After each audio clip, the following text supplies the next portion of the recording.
While ranching may not be known for using complex skill sets, it still requires a large amount of physical and mental abilities. This week's episode covers the most common skills anyone needs while ranching.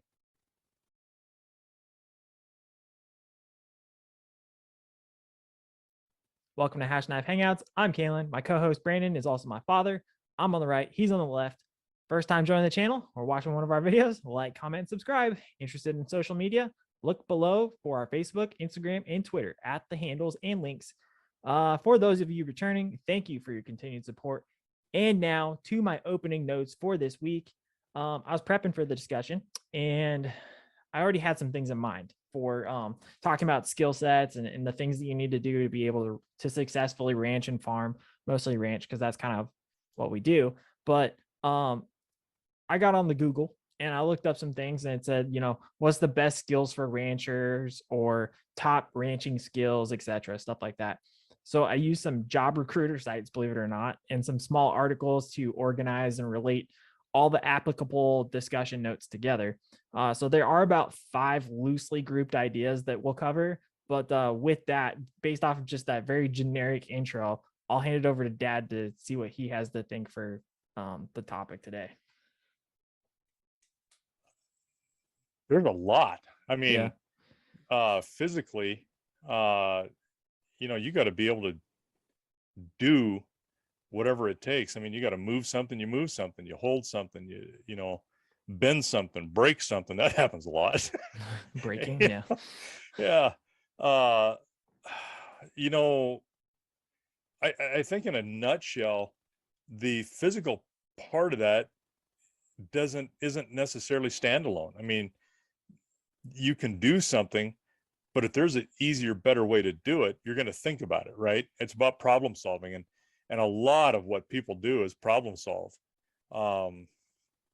using some of those abilities to see a need and then adjust to it. For instance, what we just did, and I'll have that video up here sometime. We've got large square bales. They weigh about 1,300 pounds a piece, 1,350, some of them. And we are not set up to handle large square bales. You can with a tractor. I mean, not a big deal. But there's some risk to breaking strings and that kind of stuff. So what did I do? Problem solve. Use some of our equipment, modified like a pallets fork or pallet fork attachment, and took the forks off of it and kind of copied what they used to use them and make them adjustable, and put in some hay spears and built that up so that I can use that now. And now I've got a bale spear, so I can spear those bales, take them off a truck, put them in a stack, pull them off a stack, set them out and stage them, feed with it, do whatever we need to do, and do that as relatively low cost as possible. It's a couple $100 to do that in new materials, and the spears were expensive themselves. But now I've got that tool. It's foolish to run to town and buy something that you're going to need. I can do that for a third of the price or less than I could go and buy something that was really not well made, just kind of light duty. But these things they've got some snort. Fact is, there's snort enough to them that I can lift 2 bales with these spears at once, and the tail end of that tractor will start to come off the ground a little bit. So, I mean, they're maxed out, but it's about thinking and problem solving. Same way with pulling the bales off and being able to feed them out. Usually I can put 2 round bales on our pickup and feed them off with the type of feeder we've got. That's just the way it's designed. It weighs it down a little bit, but you can do that. These big squares has become problematic because you can't necessarily do that now. And so I have to feed 1 bale at a time, but I'm alone most of the time. I got a pickup with an automatic transmission. It isn't like when I was a kid, or even you were a kid, where you could climb on the back of that pickup, put it in first and low 4-wheel drive, so it just crawls along, kind of set the steering wheel you want it. Or if you got a kid that's able to stand up on the seat and say, go that direction, and you can climb on the back of that thing and flake hay off, jump off of it, walk alongside the pickup, jump in, stop everything, and go. These automatic transmissions on this pickup has proven to be an issue for me. So there's no slowing them down. I can't get it slowed enough when I'm by myself. So I really got to stay in the vehicle and move it along. But who's going to be on the back of that pickup to do it? So I had to devise something. I tried to use the hydraulic arms on that hydrobed loader, bale loader on the back of the pickup, and it worked partially. As long as I could use hydraulic pressure to push, it was fine. But then it uses gravity to feed the rest of the way off, or the weight of the bale to pull off the tail end of it. So I had to go back to the drawing board. It was working great. Half of it was coming off. Yeah, this is acceptable. I can use this. And then I got to that thing was straight up and down. And I was like, need some help. Couldn't do it. So I had to go back and change what I was doing and devise something. It's like, okay, how am I going to make this work? And you just got to use, some ingenuity. You're using physics all the time, using equipment, using, whatever tools you've got. Think of how to solve this problem and do it. So it's not a Rube Goldberg thing, This thing's so complicated that it's really irrelevant for usefulness. Do it simple, make it effective, and make it work. And so they've been able to do that. And we'll show that. People can watch that video coming up. I don't know what you'll probably call it, but it's just a hay rack on the back of the pickup that I devised. Some cut and torch skills, some welding skills, some thinking skills, and just put things together. So there's a lot of that goes on. It's not just, and it's not necessarily really heavy, hard physical labor always. I mean, there is that, but this takes that out of it, being able to make something more automated. Your grandpa used to feed off bales in small squares, and that's all I did growing up was feed off small squares, and you'd be on the back of that pickup, somebody would be driving, and you're cutting the strings, hanging onto them, and then just kind of flaking that bale off on the side of the pickup, and you'd have 40 45 bales at a whack. If you had a really tall load, we'd get 50 bales on that thing. You're climbing up there a ways, but that was just what we had to do. So it took two people. You could get by with one, but now you can't lift these bales 1,300 pounds. There's nothing you can do with them. It's all got to be mechanized in some way or another. And the same way with the round bales, that's a little tougher. You can't just pick those up and roll them out.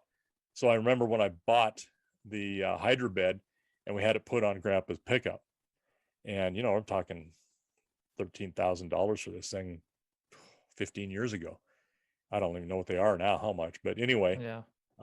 We stuck that thing on there for him because he was trying to devise some things, and he was getting it done, but it was a lot of work for him, and he's using literally come alongs and a spike and ramps, inclined planes. It's all about physics, right?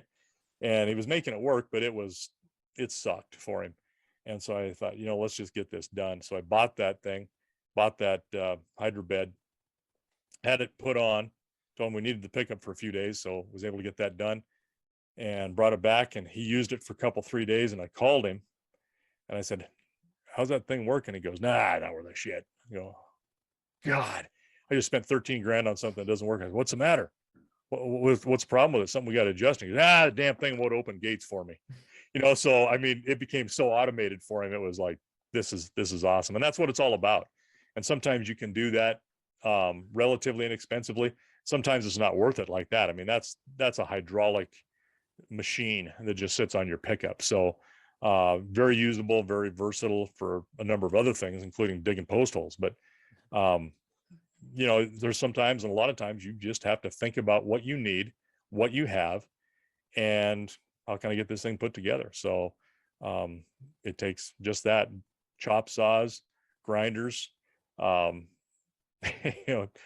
torches, welders, bolts, hammers, sometimes sledgehammers. You literally, you've seen me do that. I've done it myself.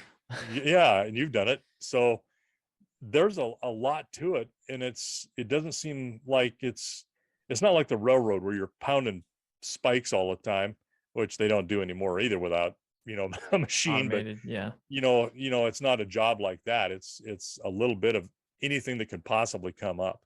And then when you're working with animals, it's about a lot of observation skills. You got to observe everything. And if you're not observing, if you're not paying attention, saying what's different, what's looking good, looking at the pros and cons of something, then you're not doing your job. You've got to keep your eyes open. You got to be thinking all the time. Yeah, well, that's good. I think those three things, you said problem solving, ingenuity, and observation. Um,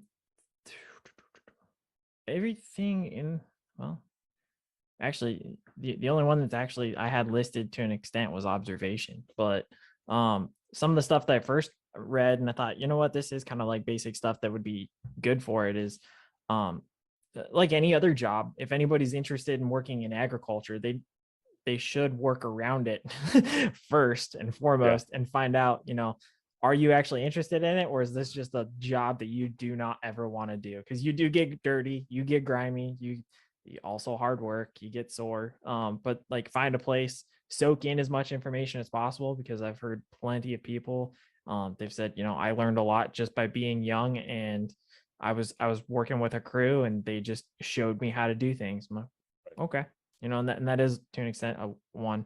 But then you're talking about with the automated machines and stuff like that, know how to run farm equipment, you know, learn how to run a tractor, how to run, I don't know if you run combines, run combines, work with hydraulic beds, things like that. Be familiar with them, because if you're going to be around them, you need to be familiar. Otherwise, people can get hurt. I Well, and you thought that need to was be a familiar enough when something goes wrong with it, you can fix it. fix it. Yeah.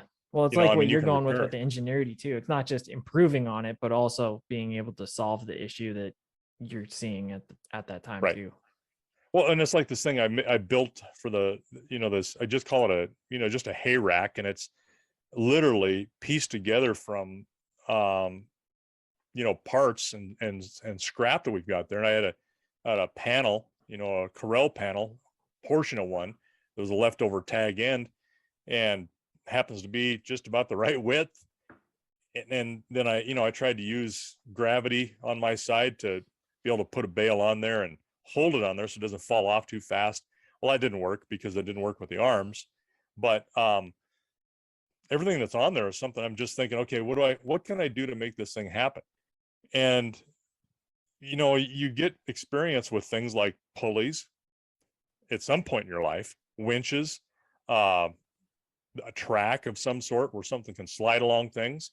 You know, when you observe other things that have gone on, not just with you, but maybe somebody else. And not that I saw this, I mean, I did not see this anywhere else. It's just something that I just kind of thought up, and it worked. You know, I just kind of sketch it out, think, okay, what do I need to do? How is this not going to work? And it didn't. There's a couple things I had to tweak on it and made it work better or consistently. And now I've used this thing. I don't know how many bales I fed off of this, probably over the last couple of weeks. You know, you're looking 30 bales, and it's worked flawlessly for, you know, time. So for that, there's some wearable items on it, I think, that I'm going to end up having to do something with, like, you know, the the cable, uh, small cable being winched in and out, and you can't roll it properly. You know, it gets pinched, it gets flattened, kind of takes a beating. But, you know, for what we're needing to do, I can almost look at that like, well, I can replace that piece of cable or that chunk of cable that's, you know, 15-foot long, or I can try some of the braided rope that came with it and see how it works. It may work okay.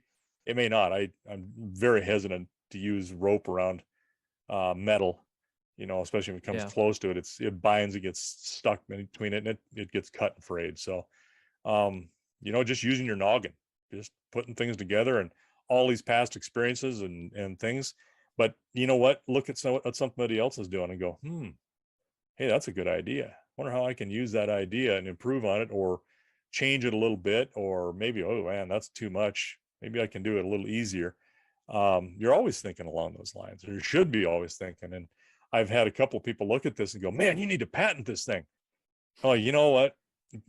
You probably could, but some SOB, not unlike myself, is going to look at that and go, huh, I can build that at home. Yeah. You know, so Exactly. what good's it going to do you? You Yeah. know, for a fraction of the cost, I can spend a little time and some of my skills and I can put this thing together myself and work exactly the same way. You don't have to buy everything you're doing. And that's part of what makes us be able to survive and be viable, and why you never throw things away. You always get on me about hoarding stuff or not Yeah. throwing stuff away. Well, there's why you don't. Yeah. Even though I had to buy a couple of pieces of a new steel to make it work. Yeah, true, but still. I'll make sure there's a card in there for that one.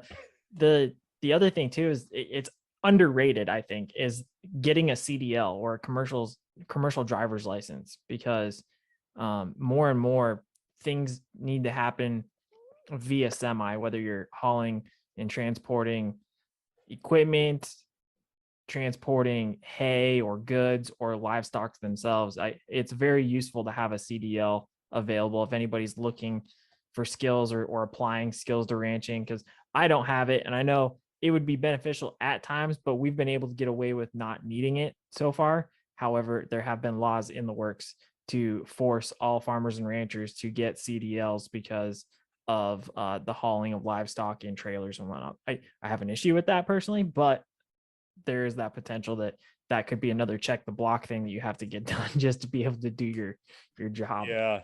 And there's exemptions for agriculture in a lot of those in a lot of states, but I don't know all the laws in all the states, and I don't even know all of the licensure laws in this state, to be honest with you, for Yeah. hauling stuff. I know there's agriculture's got a lot of exemptions so that you can haul without a CDL, but at the same time, you know what?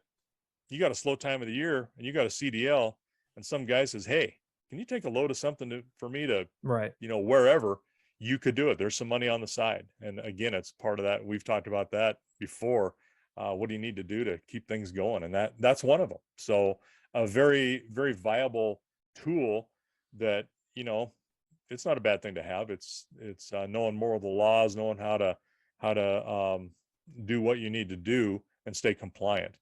Some of that is, I think, tax money driven. I mean, that's they're getting money for that, but they're also justifying it, saying, well, somebody who knows all of the hazmat laws, well, that's an endorsement. You don't have to have that. I mean, they sell it in a lot of different ways. So you can haul a lot of stuff and never use a hazmat or need a hazmat endorsement. But I think they use it as a safety type thing. Length of loads, width of loads, that kind of stuff. So what to do when you break down. I mean, it's all common sense type stuff.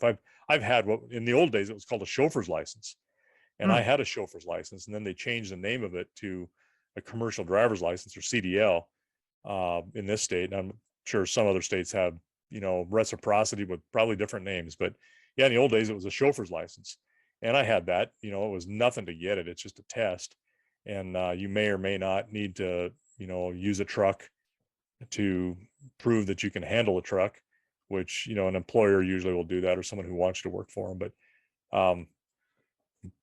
once a year or so, you'd go in and get a physical from the guy that all the old guys knew would pass them no matter what. Some of those physicals were a joke. I mean, the doc would cover, I remember he covered my left ear, and he says, can you hear that? Oh, yeah. He goes, and then he covers my right ear. Can you hear that? Yep.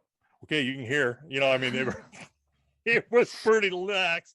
I was 18, 19 years old. Hell, I could hear anything at any time and at any volume. So yeah, I was going to pass that. But some of these older guys, that their livelihood depends on that, and they dock shop. They know who the best one to get is. But that's kind of a moot point. It's about just staying current, being able to use your license and use it effectively. But never thought about the CDL because we don't use it that much. No. I let that chauffeur's license go years ago. I didn't use it. Well, and that's the thing too, is like some of the stuff we don't necessarily use all that much. Let me look at this. That's probably the only one, looking at the list that I have here. That's the only one that we really don't use. However, it is something that is important, because there's a lot of guys I know that they have a truck, or they share a truck, or they just have the skills available. So if somebody calls, they can be that, like you said, making kind of some money on the side. They can be that hired hand that says, hey, I got a truck available in a bed, maybe even a pup. I need you to run down here, grab this, and come right back. That's all I need to do. But it's a couple $100 that guy might be making for that job, and that's something that he can put into the bank, and it's useful. Hey, I need to move 100 head of calves to market today. Oh, okay, yeah, I can do that. I can do that on Saturday if you like, or something like that, where they just may not have any availability elsewhere, and they have the skill set to do that, so they can help out. Sometimes guys that have a truck and a pot like that, or even a flatbed, and they got to move some stuff, you'll trade labor. Right. Hey, if you can do that for me, we can put up some of this fence for you or help you put it up. You're just trading back and forth. So that, look at the flatbed trailers I've used. Friends of ours flatbeds for years, and always looking to get a decent one with a decent. Now I got one we picked up a year ago. And heck, you pay that forward a little bit. I loan that out to people, let them use it. The only rule is it comes back in as good a shape or better than when it left. Right. So if you blow a tire, replace the tire. Something happens, take care of it. And I mean, that's just kind of not everybody's good about that, but so far people I've loaned it to have been very good about that, and very conscientious. So, you loan stuff to people. I've got a piece of equipment. Hey, I'm not using it. You don't use it that often, but when you've got it, there's no replacing it. You've got to have that. And so you kind of share that a little bit, let others use it too. No big deal. Why not? It ain't going to hurt anything. Yeah. Now you've already brought up observation, and I think that goes with the next two things, which is basic animal husbandry, vaccines, medical care, which is just basic vet stuff, checking their diets in terms of what's the supplementation you're going to do, mineral, what type of feed you're actually going to give them. Now that we're also looking at doing direct consumer sales with beef, how are you going to finish them? So that's a whole nother thing too. And then also know what to look for in the animals with regard to injuries and illness. Simple thing like, hey, do you see that calf's ears? Yeah, they're a little droopy. Yep, he's got a fever. Most people don't see that, and they're just thinking, oh, it's just a calf, but he could be running around and stuff, but he's got the little droopy ears, and he's running a little fever. Maybe you need to give him a little bit of antibiotics. So that's where that observation that you talked about, I think, comes in, and that's an important thing that people need to learn. And whenever we go out and feed the cows and the horses, you're always looking at their noses, their toeses, and all the rest of their body to make sure that there's no cuts, scrapes, nicks, anything that might cause injuries, or are they walking right? Because you actually had a cow recently that you found dead, and you said, I'm familiar with this cow because she has a long right hind toe, and you looked, and sure enough, there was the hoof. It was a long toe, and you're like, yep, this is definitely the cow. So it's just things like that, knowing the observation of the animals. Yeah, and that wasn't something that hurt her. It just all of a sudden she just started growing out this long toe, and you Right. take note. You notice those things. I notice all kinds of stuff on them, and you just get to know your stock. For people who have pets, they know their pets, Mm-hmm. and you should know your stock. I don't care how many it is. I mean, sometimes the numbers become so much that you can't possibly know them all, but you dang sure take note of it. And when you do, you associate that with an ear tag, so Right. that you can identify them or send somebody else to identify them, or look for them. And, there's things, we got one cow, number 88. She was a replacement heifer a number of years ago. And I think her mother stepped on her tail and broke it. And when it was kind of almost about a 45-degree angle, when she was little, when I found it, I'm like, geez. So I tried to reset the tail, and, it largely worked. I mean, she's got a little crook in it, but Yeah. it's not as crooked as it was. But, I know that cow. I can see, tell me that number of that cow, and I can tell, oh yeah, this is what she looks like. She's got a crooked tail. Or another one, she's got a rip in her ear. I mean, you get to know your animals, and you get to know what they look like, what's happening with them, what's normal with them, and what's not normal with them. So, and having a general knowledge of what a cow should be looking like, how they should be moving, how they should be traveling, how they carry their head, how they carry their tail, or their back line. I mean, there's all kinds of things that you're just looking at for normalcy, and anything that's not in that normal. Same way the horses, and it's any animal you've got, really. I mean, again, people know their animals at home. If you've got nothing but, dogs or cats, you know what's normal. And then you really know, because you're that intimate with that animal, you really know what's not normal, or why they're off, why they're just not as energetic as they should be, or fill in the blank on some ailment or something that's bothering them. So um yeah, there's a lot of things to watch. Everybody's a quasi vet, uh but you don't always have all of the tools that a vet does either. And some of the things that we do is, I think our vets are utilized pretty well, probably overutilized. I'm sure and I've done this too. I've called a vet, of an evening and say, hey, this is what's going on. What should I do? And they tell me. I said, okay, don't forget about this. You're helping me out here. And, they never send a bill for something, for a consult like that over Yeah. the phone. I've 10 never minute had one do T-con. that. Yeah. Yeah. And how many times have I done that with a horse issue with somebody? Right. They're calling, I'll spend an hour on the phone with them. You're not going to charge them for that. But I think sometimes vets are, because you got a whole bunch of clients, they're overutilized like that. And, they don't want to charge you, because then they want you going somewhere else either. Because some people are just cheap. They're going to try to get what information they can, and not be fair about it, or fair minded, or even thinking along those lines. One thing that I think we really underutilize a lot, and that is our county extension agents. They get a lot of knowledge there, or can dig up knowledge for you that you don't necessarily have at your fingertips. The computers are better, but Right. they've got a lot of stuff that's proven. And one of those things is, now that we're starting to custom finish some cattle for consumption, that is a big deal.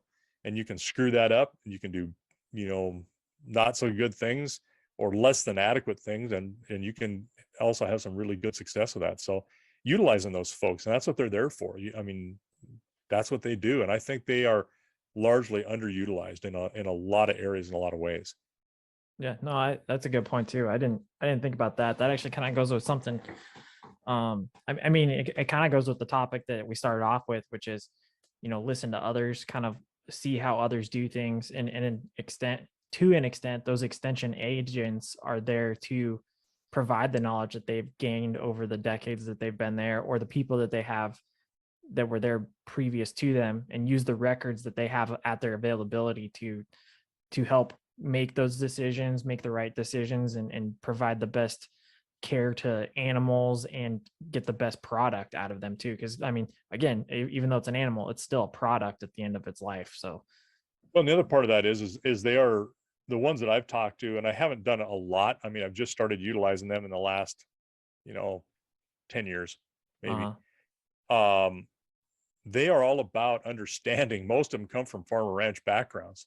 A lot of them do, and they understand about what is profitability about. Is this really viable to, yeah, you can do this, but is is it it going to worth it? cost you money? Yeah. Is it worth it? Yeah. And so they're very conscious of that too, and other alternatives, or hybrids of ideas, which you can do the same thing. But one of the things I think you never want to do is think you know it all. You'll be proven a fool, by someone or by circumstances. So always keep your eyes open. And there's some things that are is kind of routine. It's like, okay, yeah, I know what to do here, but somebody might have another idea about how to do that, what you've been doing for years and years, and has worked, and it's okay. Look at it and go, yeah, that might work there, but it may not work here. Or, wow, that's a really good idea. Never knew that. This is the way we've always done it.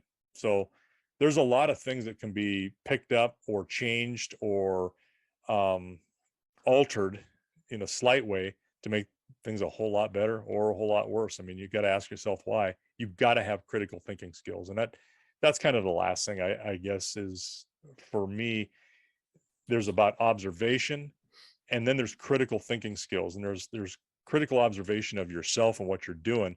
Did I really do the right thing? Did this really work as well as I thought? When you're trying to design something, how's this going to go wrong?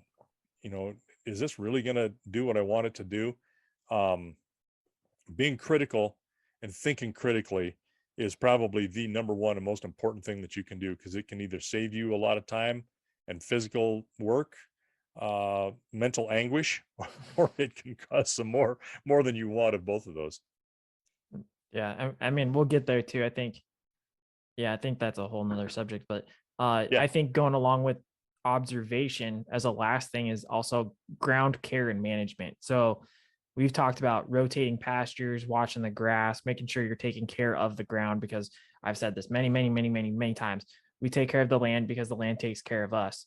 And farmers are far more, I think, typically, not always, typically better about managing their ground and caring for it than a lot of ranchers are, because a lot of the times they see is, oh, there's still grass there.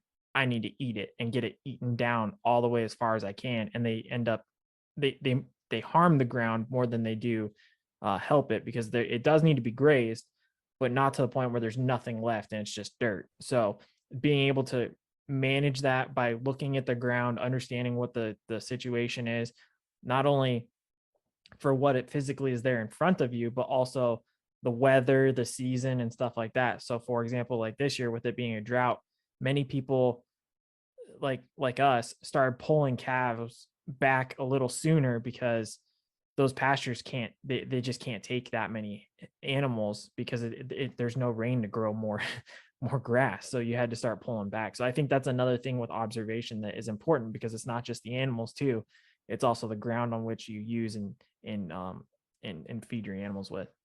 Yeah, there's a mindset there too. I mean, my great grandmother, um, she had a mindset that she wanted to be known as the one who had more cattle than anybody else in the county. Mm, Well, you okay. can do that, Yeah, anybody you can do know? that. Yeah, and she's not the one managing the grass, but it was almost like it was bragging rights. And there were others of her same ilk, and they didn't do the ground any good by doing that. No. So, when my grandpa, or your great grandpa then, started running that place, he cut the numbers down. And guess what happened? Those cattle flourished because they had more grass overall. The ground flourished because it wasn't being pounded down so hard. Weeds weren't an issue, that kind of stuff. So, um, there are unintended consequences to your ego Yeah. sometimes. And so I think over the years, and particularly the last 10, 15 years, especially, uh, and more contemporary to now, I think that's gotten much better in the vast majority of the cases. People are kind of seeing, like, you know what, numbers are numbers. Yeah, but if my cattle don't look good, or I don't have a good product, is like you were talking, it doesn't equate to profitable dollars. So if I pull back a little bit, make a better product, I can at least maintain what I was making, but I may be more marketable as well. So there's a lot of advantages to that. And the problem with it is, unlike us, we're in that spot where I was talking to Dr. Jim when we were preg testing, was that when you are running a certain amount of numbers, you have to have a certain amount to be really looked at by a broker, Mm-hmm. because they want to be able to fill trucks up. And if you don't have a full truckload, that's a tough way to do it. You have to have other alternatives, which we have done. So it takes more grass to be able Yeah. to get more animals, not just more animals on the grass you have. So it's about being able to support the number of animals, or minimum number of animals. And we do this in kind of a tough way, I'll admit it. We're dry land ranchers. We don't have any running water to speak of. We certainly aren't irrigating, not that we aren't exploring that option as well, to improve the place. But when you're looking at grazing all of your ground, and you're purchasing your hay, and you're strictly a cow calf operation, that's probably the hardest way to go. And that's where we've been. But we've been lucky in a lot of ways. Some of it's been good planning. You would like to hope and think so, but a year like this year is a tough year. So it is giving us the necessary motivation to look at other things, and that maybe we need to change it. Yeah, it's going to take a little bit more labor to do it, and that's just the way it is. Do you want to put a little bit more in and make it viable, or not make it viable? So that's, you know, an additional burden of physical labor, but that's what you got to do. That's, you know, we're not paid by the hour.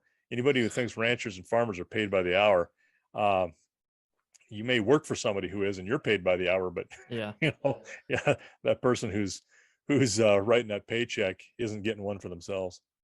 Yeah. Well, I was gonna say there's very few that I know of that are they actually do that. You're paid by the hour because they can't afford it, Right. frankly. That's right. Um, But yeah, but that's okay. So that kind of rounds out observation for the animals part. But then there's also we've touched on it, like the physical labor part. So like fence building, repairing things, and overall maintenance on the farm or the ranch.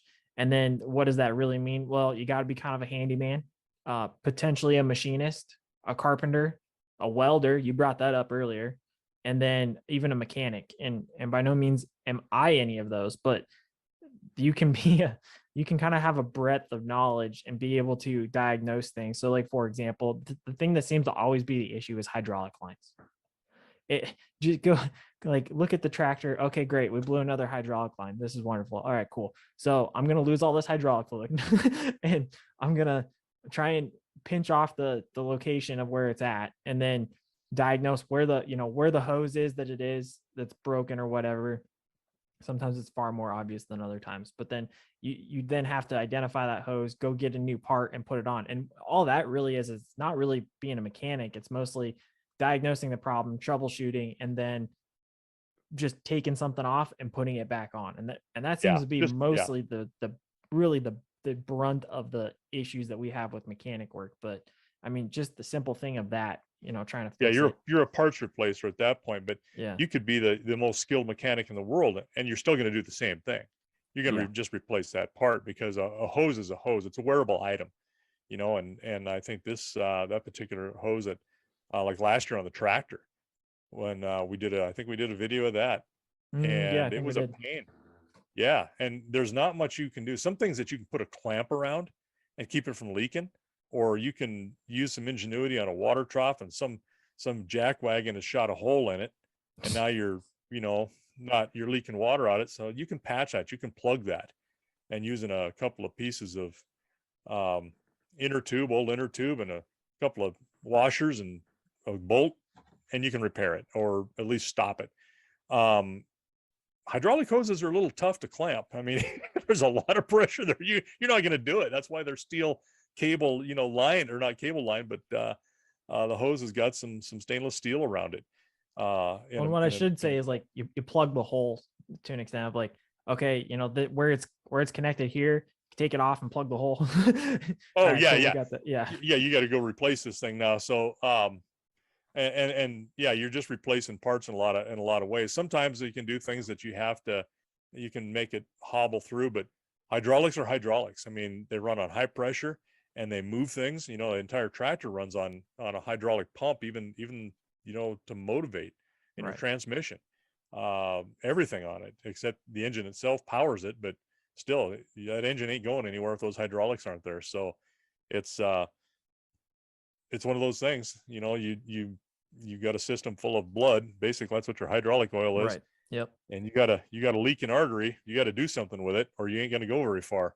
And you can either get a transfusion with another 5-gallon bucket of transmission fluid. Rarely does that solve the problem. Right, exactly. And you know what? There are times when you got a leak, and it's small enough that yeah, you got a leak there, but is it the right time of year where I can take this thing apart, or have to take it off and take it to town and have it repaired? Or is it cheaper for me to just keep running some hydraulic fluid through it until I can get that done? And sometimes you have to make that call too. It's, you know, you hate to do that, but sometimes you can't turn loose of that tractor or that piece of equipment that, you know, when we're feeding cows in the wintertime, you're using that bale handler every day. Yeah, it's less than optimal to stop what you're doing and take it to town and get it repaired. I mean, you got to just kind of keep going and keep hoppling through and do the best you can with it. Right. Rounding it out, the other last two things I had was something that I didn't think of. But the stuff that I was looking, I was like, you know what? This is actually a really good topic to talk about is people skills. They said in the couple articles and the things that I read for, just getting some ideas for the list, I said you got to be able to, even though a lot of times you're dealing with crops or with the animals, you're not really dealing with humans. You still do need to have people skills, because what happens every year around April, May, you start calling people for hay in the Right. wintertime, and then, oh, hey, this might happen. I got to talk to the vet. So you got, hey, doc, I need some Right. help. Or, hey, I'm about to go do preg testing. I need you to come out and check. Or, hey, you know what? I just can't do vaccinations by myself. I need a couple extra hands. Hey, so and so, would you mind coming out? I'll feed you. I'll maybe give you some beer, and give you a thanks until you're better paid. But like, what are some of the things that you can talk about when it comes to applying people skills to farming and ranching as well? Well, I think those are all very good points, by the way. I mean, you need some help and you got some neighbors around. Treat those kids, throw them a couple of bucks Yeah. and feed them well, and don't treat them like, a rented mule. Don't do Right. that. Make it so they want to come back. I mean, some of these kids that they come in and help us, I know them, and I'll just tease the crap out of them, and let them tease you back. I mean, make it so it's fun.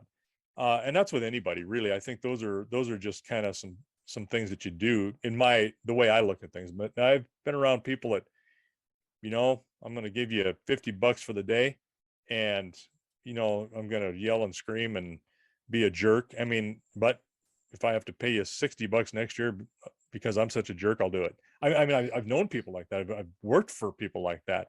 So, you know, pretty soon you run out of people and run out of money uh, to make it really worth somebody coming out. So, but you're right. The vets are, those folks, they are doctors of the animal world, and they too have a Hippocratic oath that they take very seriously, and they are there for you. And so abusing them is one thing. I can imagine, I'm sure there's some vets that have said, what, maybe you want to call somebody else. They're really good about, I think, for the most part, not probably doing that. But that's one thing. um, you're right. Relationships with some of the people that you do business with, some of your truck drivers who haul your hay, people who sell the hay, uh, you know, you want to do business with them year after year, or hopefully you can. And treating people like you would want to be treated, I think, goes a long way. And paying your damn bills. You know, I Yeah. I sometimes have got people that, they're just slow to invoice you or charge you. And it's like, well, I need that invoice, but hey, don't forget to, you got to you know, bill me for this. I need to pay you. I don't want to owe you any money. And sometimes paying money up front, I'll put, hay down for somebody. I'll give them 10,000 down before they start cutting it. They're operating on my money. And I think they appreciate that, so it's about building relationships, not with what, being a nice guy, but understanding what they're also doing and how it's going to help them. That too is a big deal. Um, when you're going into sell your calves, that isn't necessarily, I don't think all the people skills in the world are going to do that, because that's uh, That's it's a market hard driven. dollar amount that Yeah. is done that you don't have any control of. And there's not a lot of leeway on the people who are buying from you too. But, you know, it does make it a lot better to talk to somebody and be able to feel good about dealing with them too, if they're a decent person. So there's some people I'm not going to deal with. I won't. And not because I'm not trying to be decent, is because, they're not the most, what do you call it, upstanding or honorable, Yeah. maybe is a good way to put it.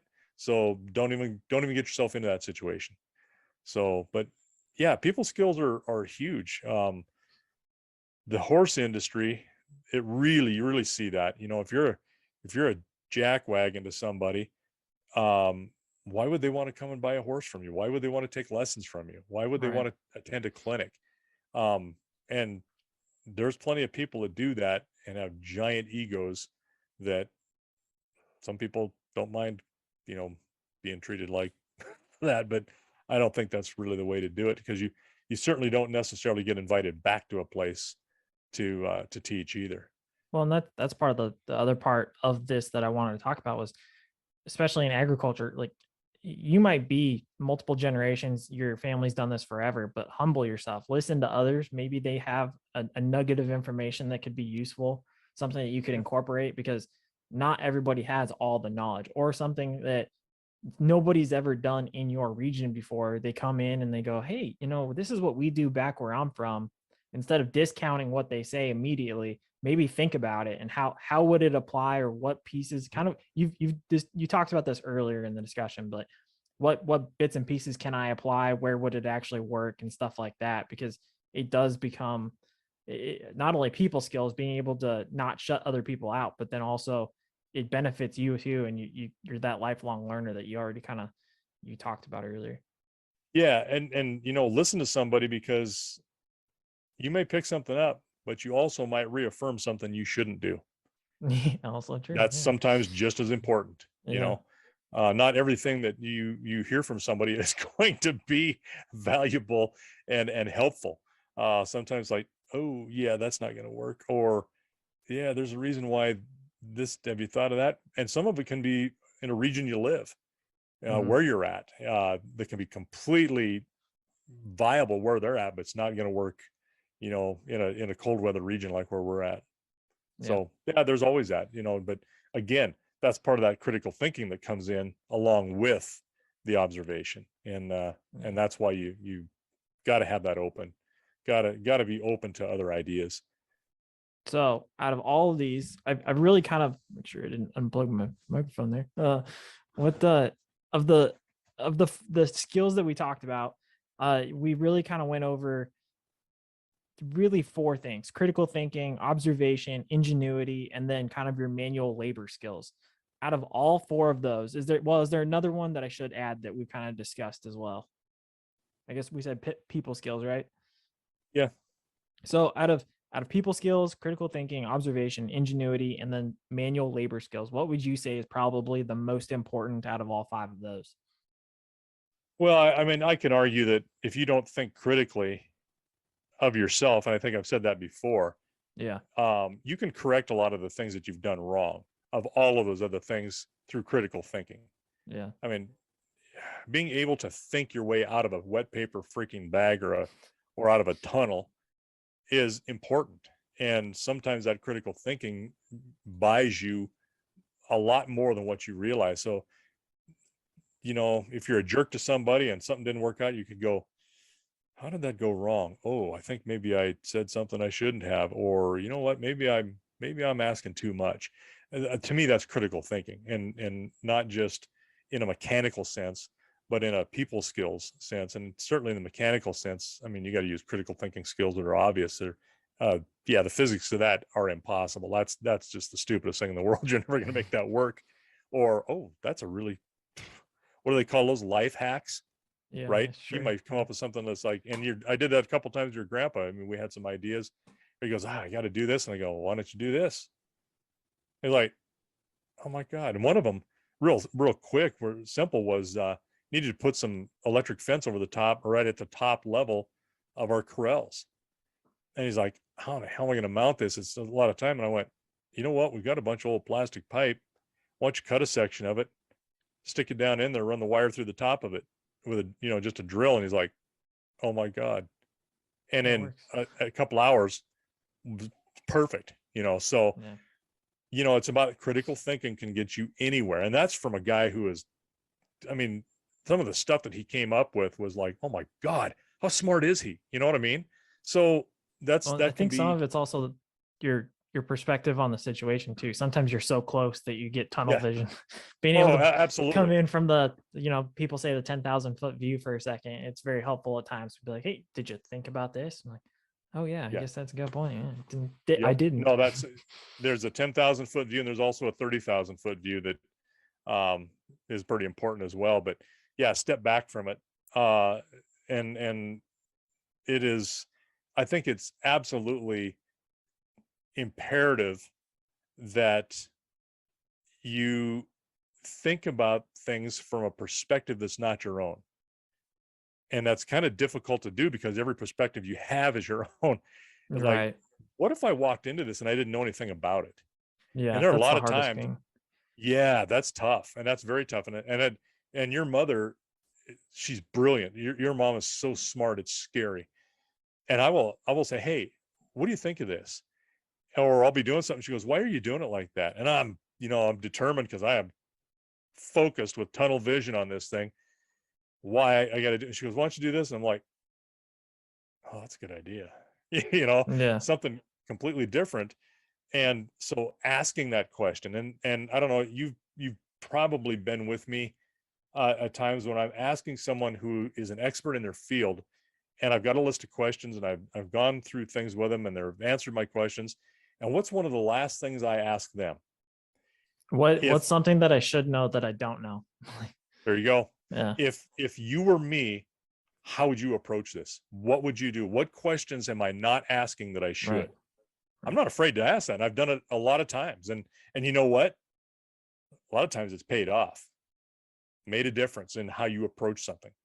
So, don't discount that, and don't have that ego out there so far that somebody doesn't have an answer that you don't think really has the expertise in that area.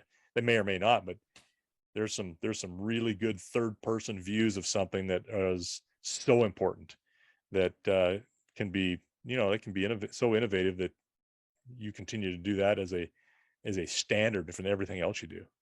Yeah, no, I agree with that because it's something I actually recently put on Twitter. I said I've learned probably more about agriculture in the last 5 years versus growing up in it, because not being there, I have been involved and engaged with other people who aren't, and they Yeah, ask questions that I wouldn't normally ask, just like you're saying. I just kind of take it for granted, and I just it is how it is. And so you don't sit there and you don't think about, well, what's the why behind it. And when they make you provide the why, then you're like, oh, maybe there's a different way about going about this. Or they again pose questions like, well, why do you always do it this way? Because it would make sense coming from my perspective. And you're like, hmm, that's an interesting take. I will have to think about that. And then I've asked questions of you too. It's like, well, why do we do it that way? And you're like, well, actually, this way, there's this reason and that reason. I'm like, oh, yep, okay, that makes sense now. That's why do we do it that way? It's a cool way of, like you said, coming in from that other perspective, and being away has kind of forced me to bring that perspective out. But it is sure. helpful. Well, and you're getting some view, being in the Army and doing what you're doing, you're getting some other ways of viewing things as well, which is Yeah. always positive. There's nothing wrong with that at all. Unless you're talking about the government, in which case it's never a positive view. The model for efficiency, is that what you're Yeah, saying? yeah. I mean, hey, you want to learn how to herd cattle? Talk to the Army about herding cattle. They know exactly how to do it. But There it is. anyway, that's all we got for today. So if you want to sign us off, All right. Yeah, I hope that this kind of gives people some insight. And we're always looking to pay people to come and work, but until we can do that, we thank you till you're better paid.